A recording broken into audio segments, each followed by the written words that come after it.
All right, y'all, so I think this shirt is a little bit obnoxious, but I already have it on, so let us get into the video. Yes, ma'am, there's a catfish, and ain't no realness in that bitch. That catfish tragic. Online savage, real life average. You already know what I'm going to say. Make sure that you're going over to patreon.com/AdrianExpression, checking out all of the beautiful, early, extra, behind the scenes type of content that is available for you. I put up a podcast episode this past Tuesday. Another one will be coming up next week, Tuesday. You won't want to miss any of them. Go over there and check it out. Now, speaking of things that I definitely checked out, okay? Listen to what I'm saying to you right now, okay? I checked out that Cardi B and Megan Thee Stallion as music video / song called it's called WAP. We already know what it stands for. The girls ate. And speaking of, make sure that you go to either my Instagram or my Twitter. That's at Adrian Expression. I did a cute little remix to the song. You may want to hear it. It's definitely, I got some Instagram captions in there. I did a little rap for y'all, a little verse for y'all. I got some quotables in there that you definitely will want to check out, so check that out. But yeah, let me tell you something. As soon as I saw the girls coming, let me make sure I got, as soon as I saw the girls coming here like this, I was like, oh God, like they're about to destroy us completely. Now, after I heard the explicit version, because I watched the video, then I went to go hear the explicit version, that's really where the flavor is. If we're talking about the song, the flavor is in the explicit version. I wish they, well, I already know how YouTube plays games. I wish they didn't, because that's the one we needed. Now, if we're talking song-wise, Megan Thee Stallion, for me, she slid all up and through this hoe. She slid on top of the beat, she slid underneath the beat, she did a little loop-de-loop around the beat. Megan came on the track, I said, what the hell? Lyricism, flow, of course, you know, there's what else did I expect? It's Megan the goddamn Stallion. But yeah, once I saw the girls come out here like this, I knew that they were gonna completely murder us. I mean, giving us all types of looks together. I love this one. This one was one of my favorites. I love the neonish ass colors. I also love the fact that they're giving us goddamn feet. They're putting on a performance. They're catching your eye, okay? Love that. I'm gonna tell you my favorite look from Megan this whole time was the one, I think I already tweeted this, was the one where she was sitting around them white ass tigers. It was the hair that did it for me. It was a splits. The splits that's doing it for me. Them high ass heels, Megan playing with the goddamn camera. If we're talking about one of my favorite looks, especially when it comes to hair from Cardi B, is this one. It's giving me very much chain link fence in the goddamn ponytail. I'm here for that. Of course, we could not miss the last part where they came in, the girls together, looking sexy, giving us choreography in this water. Like, I don't know, are they about to perform Freedom by Beyonce? Like, they were stomping in that goddamn water. I was here for it, okay? Now, since we're on the topic of things that we're here for, there were a lot of cameos within this video. There were some cameos, Suki. Of course, we had Rosalia. And everybody else was twerking and shaking their ass, and Rosalia came out here like, I said, sweetie. I said, what you doing with your hands? What we doing? Rosalia came out there like, I said, Miss Mom. Well, somebody else who I was, so happy to see was Normani. Now, I had no idea. It wasn't even like no rumors or anything. I had no idea that this was gonna be in this video. So when I was like, who is that over there standing there looking like Cruella in this 101 Dalmatian ass goddamn outfit that they got on with this long ass trench coat? Then the umbrella whipped up like this. I said, that's Normani. Okay, now listen, Normani said that y'all might have to wait for some music, but if you wanna see me dance, she said, she turned it around. She said, and then she popped it down, and then she went into a split. I said, Normani. If it's one thing my good sis is going to do, she's gonna dance for you bitches, okay? She just came here to dance. She just came here to dance. She gave you an old ass TV moment. And what I mean by that is it's giving black and white in the outfit. She gave you a moment, she gave you a look, she gave you an umbrella, she gave you some dance moves, she gave you a split, she was twerking a little bit. It's Normani, bitch. Now we're gonna talk about the elephant in the room. I should change it to culture vulture in the room since we're talking about animals. It was an elephant, but it's giving me culture vulture. Kylie Jenner came, and I was like, it was this long ass cheetah print? I was like, oh bitch, who is this? It could be anybody from Saweetie to Flo Milli. It could be anybody, Beyonce, bitch, I don't know. Shit, it could have been Jordan Woods. Damn, I mean, Cupcake, anybody. But here, as soon as the screen showed who it was, I thought I was gonna be like, oh my goodness, Rico Nasty looks so awesome, even though I don't know if that's really like her style of clothing. Either way, I was like expecting to be gagged. And what happened was I actually wanted to gag.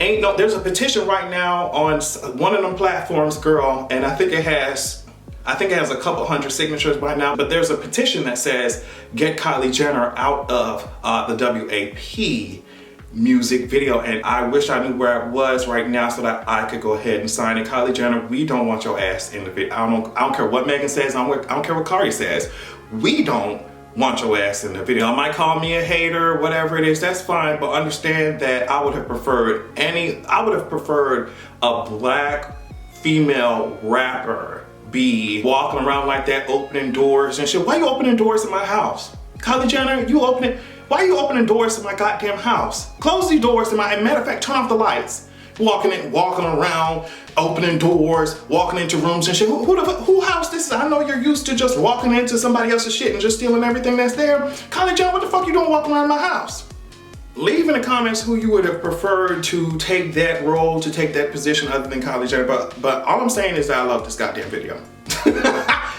I love this damn video. I think they looked awesome, and I loved how they structured their verses because it wasn't just like, oh, okay, somebody got a feature. It was a back and forth kind of thing. Very, very cute. I wish the clubs were open. I wish I could go out to brunch or something, because bitch, if this song came on, wet ass pussy. Ah! So since it's Friday and I won't be seeing y'all for the weekend, I'll be seeing y'all on Monday.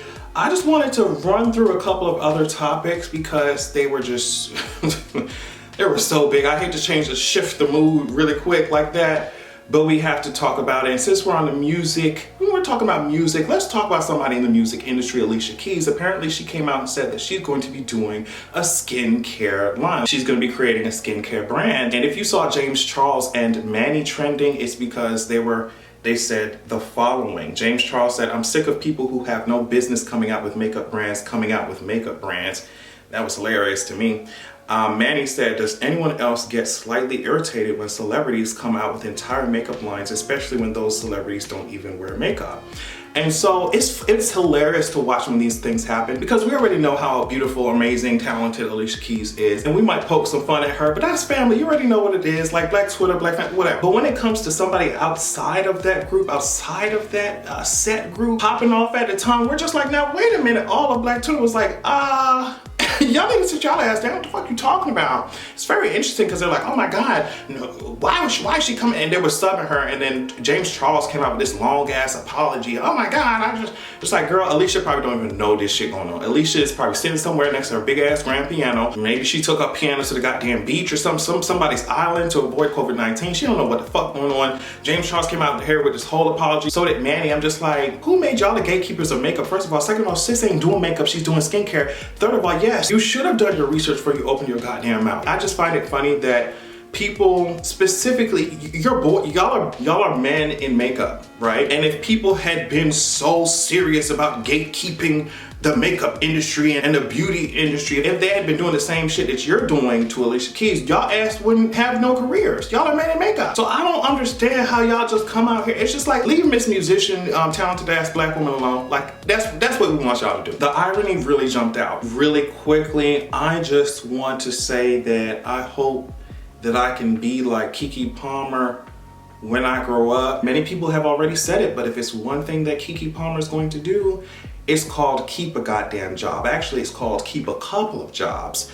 It's given very Jamaican tease. The VMAs will be happening on Sunday, August 30th at 8 p.m. So I'm sure there's gonna be a lot of shade, a lot of laughs, especially when I watch it with all of y'all on social media and we tweet our thoughts back and forth. Cannot wait to see that. Something that I definitely can wait to see, because I don't think I'm going to be emotionally prepared, mentally prepared for this bullshit, is anybody being elected president. If you are not aware, and this shit was trending yesterday. Joe Biden took his ass up onto NPR, and I think he was speaking to, let me make sure I get it right. He was in an interview with representatives from the National Associations of Black and Hispanic Journalists. And he was talking, he was being asked about immigration and what he would do about it, specifically about Cuban people. And what's crazy is that specifically, black people were not even mentioned. Like, black people were not specifically mentioned in this conversation, but this is what he said. I think first it started off about people's views on immigration, but then it evolved, or I should say devolved, into something completely different. He said, what you all know, but most people don't know, unlike the African American community, with notable exceptions, the Latino community is an incredibly diverse community with incredibly different attitudes about different things. You go to Florida, you find a very different attitude about immigration in certain places than when you're in Arizona. So it's a very different, a very diverse community. So when we're talking about people's shitty views on black people or blackness, when we're talking about anti-blackness, understand that some of that shit is so inherent, it's so automatic that the words coming out their mouth, they may have been trying to say something else, but even the way they say it, what they're fucking saying, it just displays the monolith that a lot of people think that black people are. He came out with some tweets saying, oh, that's not what I meant. Black people are not a monolith. I'm going to be listening more. But it's just like, if you go into public interviews saying this bullshit, what are you going to do when policy comes across your goddamn desk if it gets there in the fucking first place? The way that the black community, the way that black people are seen, and just the ideas that have been internalized about the black community, that shit is compounded over decades, especially his older ass. You know what I mean? This is why this whole election is not filling me with any joy at all. And a lot of people are just like, well, you just got it. He's not as bad as Trump. That's not the point. I want people to understand that that's not the point. The point is that why is it that every single 4 years, every single time, we have to come up, lesser of two evils type of bullshit. And that's because the system is garbage and it wasn't made for us. And we can go on and on and on. And people want to, on both sides of the aisle, want to hold on to the status quo. So this is going to be a mess. And lastly, because it's such a huge topic and there are a whole bunch of people saying different things, I wanted to talk about what's going on with TikTok and what Donald Trump is doing. This is from ARST Technica. So you might have heard that Donald Trump banned TikTok, but it's definitely more complicated than that. I want to read some stuff. The exact parameters of the orders, the executive orders, are vague and unspecific, but neither explicitly bans the use of WeChat or TikTok in the US, nor do the orders technically prohibit developers' respective parent companies, Tencent and ByteDance, from operating in the US.